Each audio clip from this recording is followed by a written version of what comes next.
All right, today we're diving into Jack Finney's absolutely brilliant short story, The Third Level.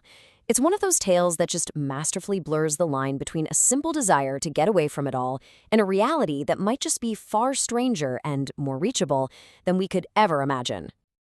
And the story wastes no time pulling us right in by asking that exact question.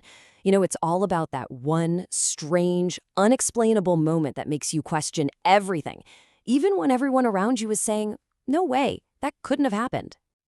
And boom, right there we meet our narrator, Charley. He makes this totally impossible claim.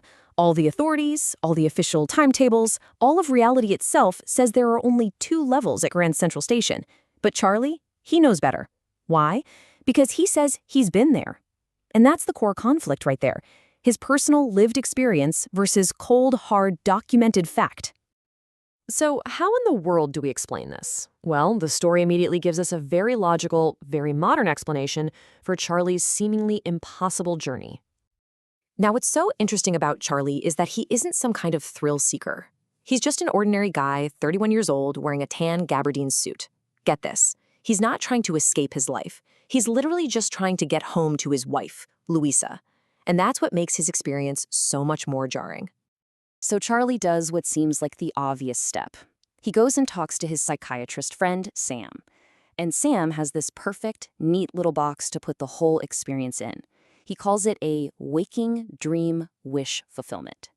Basically, Sam is saying that Charley's subconscious just cooked up this fantasy because deep down he's unhappy with modern life. And this comparison really gets to the heart of why someone might want to escape, right? The modern world, especially from Sam's point of view, is just this pressure cooker of insecurity, fear, war, and worry. But the past, in this case, 1894, that represents peace, a simpler time, something Charley's mind might be desperately, unconsciously craving. But what if it wasn't just a dream? What if it was real? Let's actually follow Charley's footsteps on the journey itself as he gets hopelessly lost in a place he thought he knew like the back of his hand. You see, for Charley, Grand Central isn't just a building. It's this living, breathing thing. He describes it like a giant tree, always pushing out new, secret corridors and staircases, just like roots. It's a kind of place where you can get lost, a place that might just have an exit you never, ever knew existed. And that's exactly what happens. One day, he ducks into an arched doorway he's never noticed before. The path starts angling, slanting ever downward. And pretty soon, he's all alone, with nothing but the eerie, empty sound of his own footsteps for company. And then, he arrives. He walks out onto the 3rd level. And right away, the change is something you can feel. The space is smaller, more intimate. The light isn't the harsh electric glare he's used to. It's dim, it's flickering, and it feels like it's from another time entirely. And then suddenly, the clues are just everywhere. Charley, and we're right there with him, starts putting the puzzle together. He sees open-flame gaslights, brass spittoons on the floor, a guy with a derby hat and a handlebar mustache. It's just this collection of details that all point to one impossible conclusion. And then he sees it, the final, undeniable proof. A stack of newspapers called The World, which, hasn't been published for years. And the date on the front page, June 11th, 1894. This isn't some dream. This is real. He has actually, somehow, traveled back in time. So now that Charley knows exactly where and when he is, his very first instinct is to stay, to grab this unbelievable chance. But as he's about to find out, escaping reality always comes with a price. He decides he wants to go to Galesburg, Illinois, a place that for him is the very definition of this peaceful past. And listen to his reasoning, it's so powerful. He wants to go to a world where the First World War is still 20 years away and World War II is over 40 years in the future. He's not just buying a ticket to a town, he's buying a ticket to a world without all the trauma he knows is coming. Charley's got enough money for 2 tickets. He's so close he can taste it. He counts out the cash, but when he looks up, the clerk is just staring at him. And his fantasy is about to smash headfirst into a very simple, very harsh piece of 1894 reality. And there it is. His modern money is totally worthless. The clerk thinks he's trying to cheat him, and the threat of jail, even in 1894 jail, is very, very real. Charley has no choice. He has to turn and run. His perfect escape shattered in an instant. So Charley flees back to his own time. But the experience has changed him.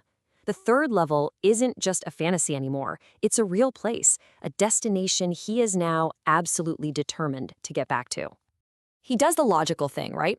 He gets the right kind of money. He goes to a coin dealer and exchanges his modern currency for old-style bills. But despite trying again and again, he just can't find that strange, downward slanting corridor. The doorway seems to have vanished into thin air. Well, as you can imagine, his wife Louisa starts to get worried. And eventually, Charley gives up the search. He goes back to his old hobby, stamp collecting, the very thing his psychiatrist friend called a temporary refuge from reality. It really seems like the dream is over, and the modern world is won. But the story isn't over, not by a long shot. One night, while he's just sifting through that very stamp collection, Charley finds something. Something that changes everything all over again. Okay, so for this twist to really land, you gotta know what a first day cover is. It's basically an envelope that stamp collectors mail to themselves on the very first day a new stamp is issued. The postmark is the key because it's definitive proof of the date and the location it was sent from. And there, tucked away in his grandfather's old collection, is a first day cover from Galesburg, Illinois. The postmark, July 18, 1894. And inside is a note from his friend Sam. It's begging him and Louisa to keep looking, insisting that the third level is real and that he himself has found it. Now, the letter mentions that Sam set himself up in the hay and green business because, as he says, he certainly couldn't go back to his old business there. And that just raises a fascinating question, doesn't it? What was his old business, and why couldn't he possibly practice it in 1894? And this is where we get the final, absolutely brilliant twist of the story. His old business? Why, Sam was a psychiatrist. The guy who gave Charley the rational, scientific, waking dream explanation was so fascinated by the idea that he found the third level and escaped there himself. The ultimate skeptic became the ultimate believer, leaving all of us to wonder what's real and what's the escape we're all secretly wishing for.